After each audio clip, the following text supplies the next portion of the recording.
Life feels empty, not when you have nothing left to lose, but when you have everything you were once told to want, and still something quietly refuses to settle. This is the crisis no one prepares you for. The finish line arrives, and the emptiness is still standing there, waiting. It does not arrive only with failure or only with poverty. It can visit the one who has climbed the highest mountain just as easily as the one who never left the valley. Its question is always the same, asked in the same quiet voice. What is all of this for? In Japan, there is an old word for what fills this space: Ikigai. The word itself carries a quiet lesson. Iki meaning life, and gai, an old word for worth, for value. Together, quite literally, a value found simply in living, not a value that must be earned. A value already built into being alive. It does not mean success, and it does not mean passion, not in the way that word gets used today. It means something smaller and far more durable. A reason to rise, not a reason to achieve. The secret was never hidden in some distant mountain temple. It was hidden in plain sight, inside the shape of ordinary days, waiting for a different way of seeing, not a harder way of searching.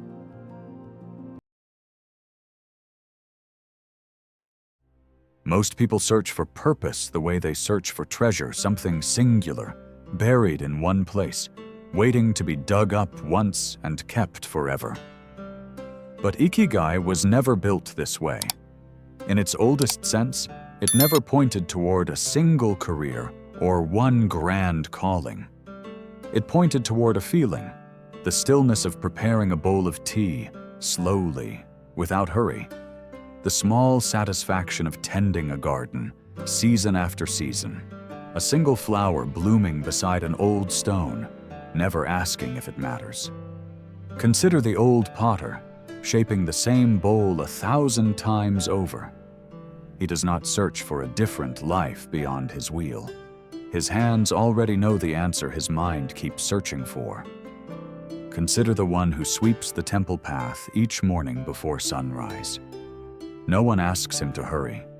No one asks him to be seen. He sweeps because the sweeping itself is already complete. Meaning does not appear because a moment is extraordinary. It appears because the heart is completely present to what already exists. This is the first shift in understanding. Purpose is not a mountain waiting somewhere on the horizon. It is a small fire, tended daily, or it quietly goes out. A life doesn't feel empty because the fire is missing. It feels empty because we keep searching for it somewhere far away, when it was always meant to be lit close to home.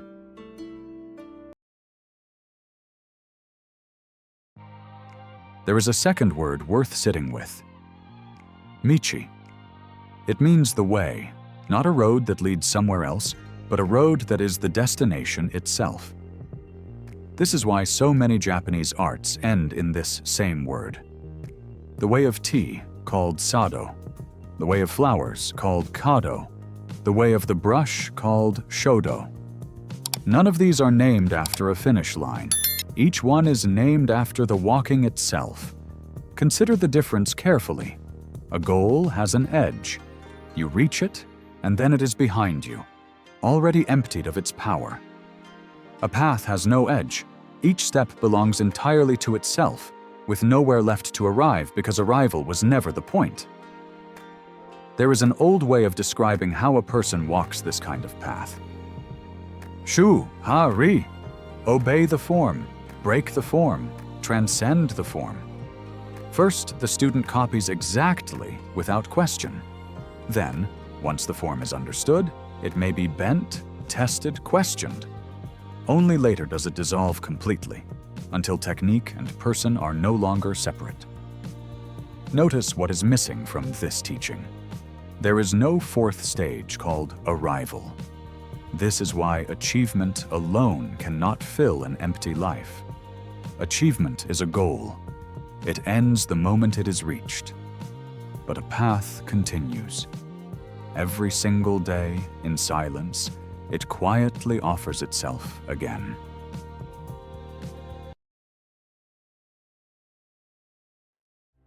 There is an old paradox hidden inside this way of living. The faster someone runs toward meaning, the farther meaning seems to retreat. Like trying to grasp the reflection of the moon upon still water, each hurried movement only breaks the image apart. Purpose behaves the same way. It cannot be found by demanding, "Where is my purpose?" It appears sideways, through the sweeping of a floor, the folding of cloth, the quiet tending of small, unremarkable things.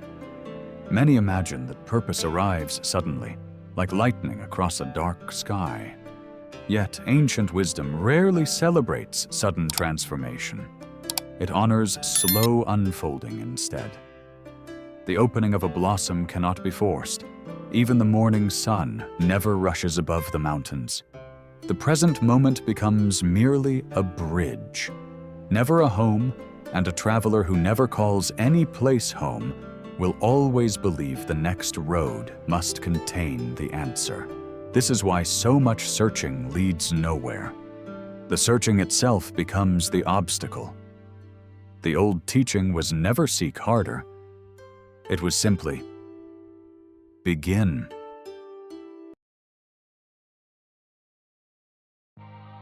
Among the quiet teachings of Zen, there is a simple image: an empty bowl. At first glance, it appears to hold nothing. Many would overlook it, searching instead for something already filled. But the bowl receives nourishment only because it is empty. If it were already full, nothing more could enter. A room already crowded with belongings cannot welcome anything new. A mind already crowded with conclusions cannot recognize what quietly arrives. The valley welcomes the river because it stays low. The sky holds the clouds because it does not cling. Silence receives every sound because it never competes for attention. Without emptiness, a doorway could never be crossed. Without emptiness, a vessel could hold no water. Without emptiness, breath itself would have nowhere left to enter. The seed disappears before the tree can rise. The silence deepens before the bird begins to sing. The night grows darkest just before dawn softens the horizon. Nothing alive rushes toward completeness. Only the restless mind calls this waiting a failure. Perhaps the heart feels empty not because life has abandoned it, but because life is quietly preparing a place for something deeper. Something that cannot be forced, only received in stillness.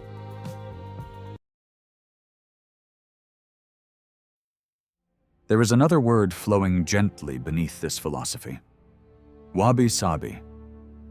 Not a promise of perfection, but an invitation to see beauty where perfection has never once existed. An old wooden gate, weathered by countless seasons, does not hide its fading color. A clay bowl, marked by delicate cracks, does not pretend to be untouched. Autumn leaves never apologize for falling. Perfection, if it ever arrived, would leave nothing left to discover, nothing left to forgive, nothing left to love. But what carries the gentle marks of time invites the heart to stay a little longer. The passing seasons do not steal a mountain's worth. They reveal it. A fading blossom does not lose its grace in falling. It offers its final gift before quietly returning to the earth. Here is the strangest part of this old philosophy.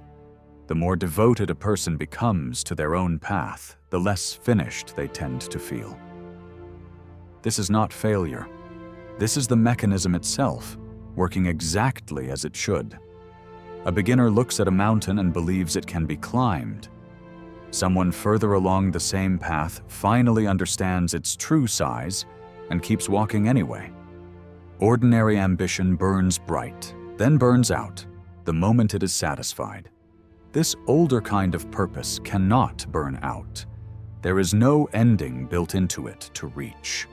One caution belongs here before moving further. Not every small, repeated act carries this quality. A task done mindlessly, rushed, resented, teaches the body nothing.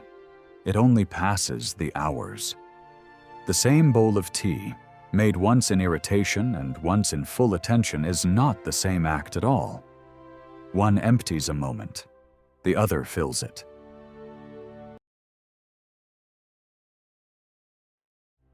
There is one more piece of this philosophy, often missed. Ikigai was never meant to be carried alone, in some private, grand isolation. It lives in small, repeated contact with the world. A greeting exchanged each morning, without much thought. A meal prepared for someone else, with quiet care. A small task that quietly connects one person to another. Purpose, in its oldest form, was never a private treasure hidden inside one person. It was something built between people, one ordinary moment at a time. This is why a life can look successful from the outside and still feel hollow within. Success can be built alone, but this older kind of purpose cannot.